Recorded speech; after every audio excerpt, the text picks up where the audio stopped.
좋아요, 구독! 마켓 리더들과 함께 시장의 핵심 이슈를 살펴보는 이슈 칼럼 시간입니다. 오늘은 미중산업경제연구소 조용찬 소장님과 자세한 이야기 나눠보도록 하겠습니다. 연결되어 있다고 합니다. 소장님 안녕하세요. 예, 안녕하십니까. 네, 미국의 금리 인상에 대한 이야기 살펴보도록 하겠습니다. 지난주에 발표가 됐습니다. 이 미국의 12월 소비자 물가지수 6개월 연속 하락하는 흐름 보여주면서 이 시장의 기대가 커져가고 있는 상황이었는데요. 하지만 이 연준과 시장의 인식 차이가 좀 달라지고 있습니다. 언제쯤 이 CPI 2%까지 떨어질 수 있을까요? 네, 지금 물가가 빠른 속도로 하락하고 있는데요. 순간 풍속을 보여주는 전월 대비로 보면은 마이너스 0.1%까지 떨어졌습니다. 이제 앞으로 물가는 좀 더 빠른 속도로 떨어질 것으로 보여지는데요. 이같이 보는 거는 세 가지입니다. 첫째는 작년 그 물가가 급등했던 데 따른 역기조 현상이 이제 앞으로 더 뚜렷해진다는 거.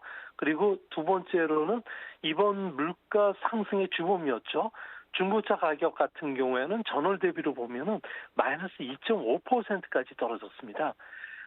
중고차 가격의 선행지표 역할을 해줬던 만하임 중고차 가격 지수는 계속 하락 추세이기 때문에 중고차 가격이 이제 올라갈 여력이 없다는 거고요. 세 번째로는 물가의 30%를 차지하는 집값, 주거비도 이제 곧 조만간에 하락할 것으로 보여집니다. 아직은 전월 대비 플러스 0.8% 정도지만 아무래도 12개월 정도 그 선행하는 케이스 슐러 주택 가격 지수라든지 진로 주택 가격 지수를 보면은 수직으로 하락하고 있기 때문에 집값도 아무래도 이제 앞으로 조만간 두세 달 뒤에는 하락세로 전환할 것으로 보여집니다. 이제 문제는 언제 연준이 목표로 하는 물가 수준이죠. 2%까지 회귀하느냐 문제인데요. 지금 코어 CPI를 연율로 환산해 보면은 3.1%까지 떨어졌습니다. 이제 앞으로 3월 달에는 여러 지표로 보면은 연율 환산으로 코어 CPI 같은 경우는 2% 정도로 낮아질 것으로 보여지는데요. 이 때문에 2월과 3월에 있을 FOMC에서는 2% 물가 목표 달성이 눈앞에 다가왔기 때문에 연준 안에서도 금리 인상 중단 목소리뿐만 아니라 조기 금리 인하와 관련된 시장의 기대감이 커진다는 점에서 주시장에는 상당한 호재가 될 가능성이 높아 보입니다. 네, 중고차 가격에 이어서 집세 가격도 좀 하락세로 전환할 전망이라고 이야기를 해주셨고요. 연준 안에서도 2, 3월 내에는 또 조기 금리 인하에 대한 기대감 있다라는 긍정적인 말씀해 주셨습니다. 네, 연준의 매파 위원들 3인이 이제 투표권이 좀 종료가 됩니다. 그렇게 된다면 이 연준의 통화 정책에 변화가 일어나진 않을까요? 네, 그렇습니다. 물가 상승 압력이 한풀 꺾인 상황에서 FOMC의 그 투표권을 행사할 수 있는 새로운 위원들로 세대 교체가 되고 있는데요. FOMC는 11명의 위원으로 구성이 되지만 투표권은 12명에 불과합니다. 특히 지방 연은들 같은 경우에는 4명 자리를 놓고서 순환하게 되는데 이 중에 이제 4명 자리에 들어오는 사람들이 매파가 아닌 중도파의 든 성격을 갖고 있는 사람입니다. 이 때문에 올해는 FOMC 참가하는 투표권을 행사하는 위원들의 그 매파 성향은 6명에서 4명으로 줄게 되고요. 중도파는 5명에서 7명으로 늘어나게 됩니다. 이 때문에 조기 금리 인상 중단이라든지 금리 인하 목소리가 점점 커질 수가 있는데요.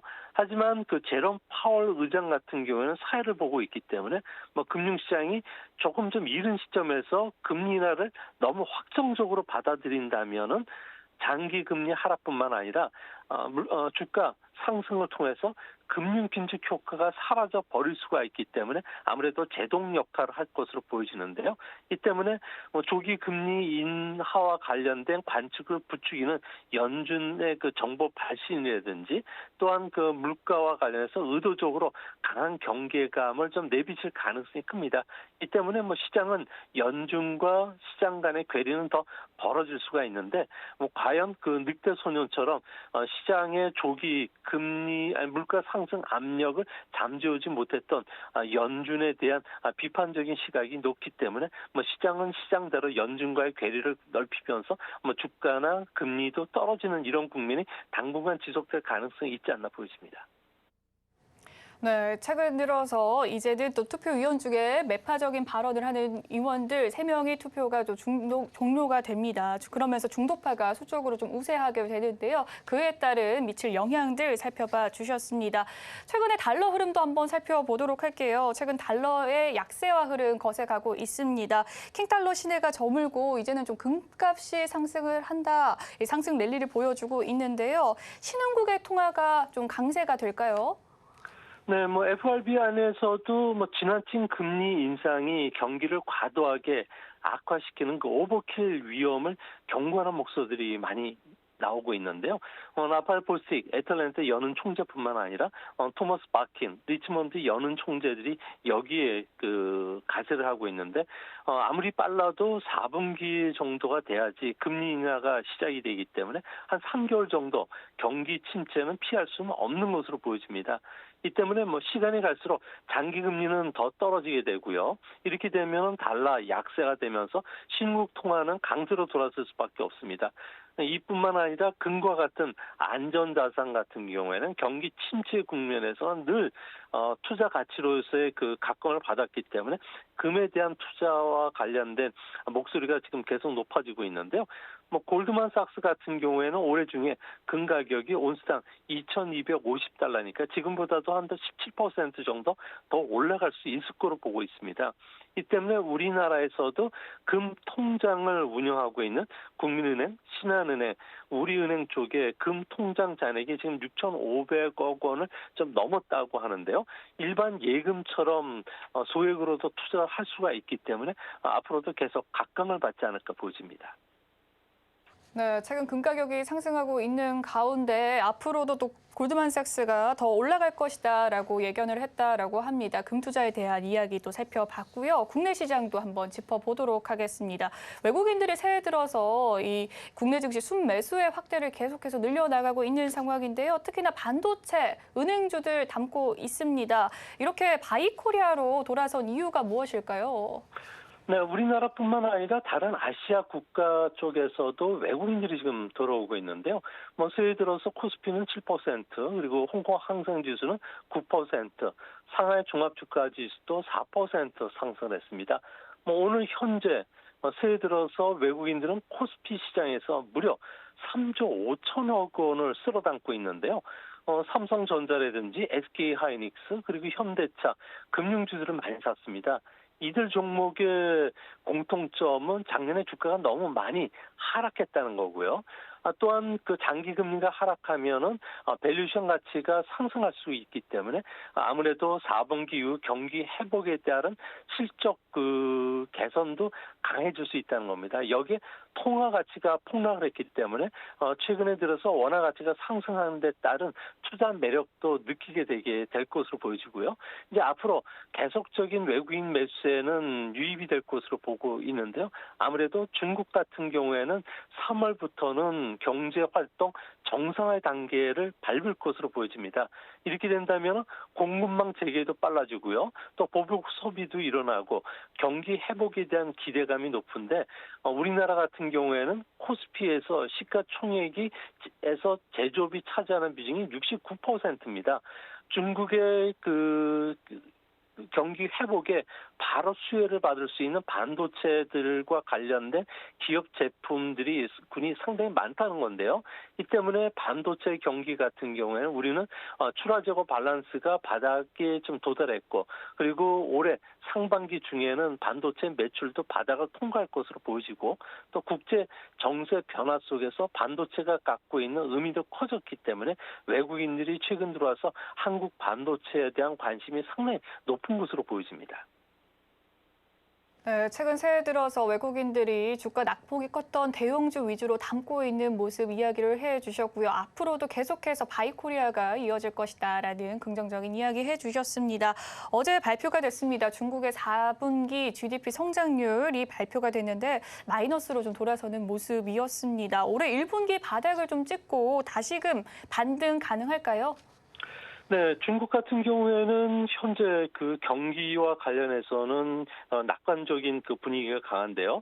뭐 작년 같은 경우에는 현재 3% 성장이지만 올해는 세계 은행 같은 경우는 4.3%, 그리고 시장은 5% 정도 성장을 예상을 하고 있습니다. 아무래도 상반기에는 경제활동 그 재개에 관련된 시간이 조금 걸리면서 4%대 성장을 예상하지만 하반기에는 6%대까지 올라갈 수 있을 거로 보고 있기 때문에 뭐 중국은 1분기 경기 바닥을 치고 보복 소비에 힘입어서 회복이 될 가능성이 크고요. 특히 3월 그 전인대에서 경제팀을 운영한 새 총리가 되고 또 실무 경제 관료들이 임명이 됩니다. 현재는 새로운 경기 부양책을 꺼내기 위해서 뭐 신형 도시화라든지 빅테크 기업에 대한 규제 완화, 부동산과 관련된 부양책, 여기에 지방 정부의 채권 발행 확대 같은 다양한 정책들을 준비를 하고 있는데요. 이 때문에 사회나 경제 활동이 정상화되는 3월 이후부터는 이런 그 다양한 경기 부양책에 힘입어서 중국의 경기 회복 속도도 빨라지고 강도도 상당히 강해질 수 있다는 점에서 우리나라 같은 경우에 그 현재 그 한국은행이라든지 그리고 기획재정부가 1.6에서 1.8% 성장을 보고 있는데 이것보다는 더 올라갈 가능성이 더 높지 않나 보여집니다. 네, 중국의 향후 경제 전망에 대해서 이야기를 해주셨습니다. 1분기에 좀 바닥을 치고 4분기까지 좀 올라갈 것이다. 특히나 하반기에 6%대 V자 반등의 회복이 예상이 된다라는 이야기 해주셨습니다. 미국을 비롯한 많은 나라들이 지금 위드 코로나 정책 펼쳐가고 있는 상황인데요. 또 40년 만에 인플레이션이 찾아오지 않았겠습니까? 중국도 3월에 뭐 전인대를 비롯해서 주요한 이벤트들이 남아있는데 이렇게 경제와 사회 정상화 단계에 진입하게 된다면 인플레이션 다시금 좀 도래하게 될까요?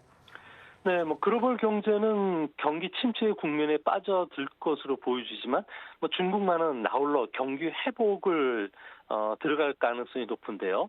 이 때문에 다른 나라와 달리 중국은 뒤늦은 인플레이션이 찾아올 가능성이 높아 보입니다. 네, 현재 그 작년만 하더라도 소비자 물가 지수는 2% 정도이기 때문에 정부의 목표인 3% 전후보다 크게 떨어져 있는데요. 중국 정부가 기업에게 원자재발 가격 상승을 상품 가격에 전가시키지 못하도록 강한 행정 지도를 해왔기 때문에 그렇습니다. 이 때문에 작년에 그 생산자 물가의 그 조달 가격을 보면은 연간 6.1%나 올랐고요. 출하 가격은 4.1% 올랐습니다. 그만큼 기업 경영을 악영향을 줬는데 이제 경기와 관련해서 정책 총동원령을 내려서 경기를 띄운다면은 작년에 물가 상승 압력에 플러스해서 새로운 물가 그 압력을 받고 있기 때문에 중국 경제로서는 인플레이션 압력을 받지 않을까 보여집니다. 이렇게 된다면은 아무래도 중국 제품에 대한 수입 의존도가 높은 국내 기업들 같은 경우에는 기업 실적에 부정적인 영향을 끼칠 가능성이 크지만 한편으로는 중국의 부품이나 원자재를 수출하는 우리나라 기업들한테는 오히려 수혜를 받을 가능성이 높다는 점에서 기업 간의 그 주가도 큰 그 명암이 교차되지 않을까 생각이 됩니다. 네, 경제 이 총동력 속에서 경제 전반의 인플레이션 압력 다시금 또 중국이 받게 될 수 있다라는 이야기 해주셨습니다. 우리나라에는 또 긍정적인 영향을 미칠 수 있다라는 이야기 해주셨는데 어떤 업종들 좀 살펴보면 좋을까요?